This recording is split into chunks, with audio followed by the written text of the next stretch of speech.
Hello මොකද කියන්නේ අද මාත් එක්ක රසම රස අයිස්ක්‍රීම් එකක් කමුද? ඉතින් අද මට පොඩි වෙලාවක් හම්බුණා නිදහසේ ටිකක් එළියට ගිහින් ඇවිදින්න. ඉතින් මං අම්මවත් එක්කගෙන පොඩි ඩේට් එකකට ගියා. ඉතින් සුපුරුදු පරිදි අපි කාලා බීලා ඉවර වෙලා මදිපාඩුවට අයිස්ක්‍රීම් එකකුත් ගත්තා. ඔන්න බලාගෙන ඉන්නකෝ මගේ අයිස්ක්‍රීම් එක කොහොමද හැදුනේ කියලා. Welcome to K-May Diaries. Ice cream එකක් කමු කියලා ෆුඩ් කෝට් එක වටේ ඇවිදිද්දි තමයි මම දැක්කේ මෙතන.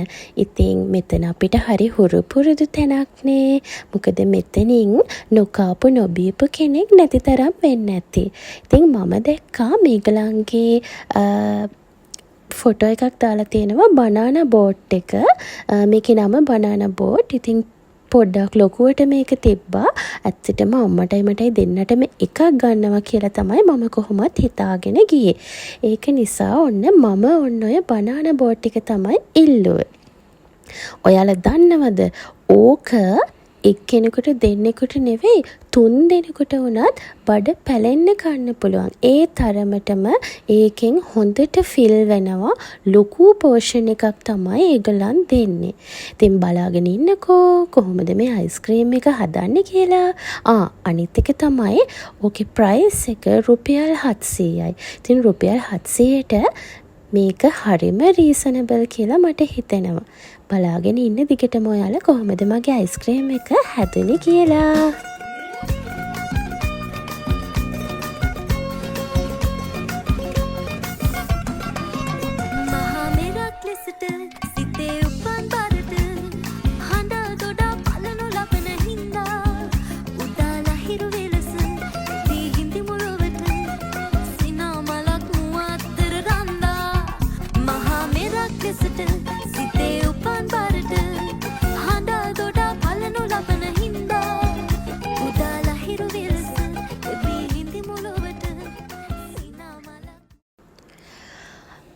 ඉතින් ඔන්න ඔය විදියට තමයි මගේ රසම රස අයිස්ක්‍රීම් එක හැදුනේ.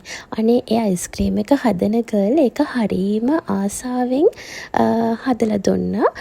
මම එයාගෙන් ඇහුවා වීඩියෝ කරාට කමක් නැද්ද කියලා. බලන්නකෝ ඉතින් එයා හරිම ලස්සනට මේක හදන විදිය. ඉතින් එදා දවසෙත් ඔන්න ඔහොම තමයි මගේ කෑම මතක පොතට රස මතකයන් එකතු වුණේ.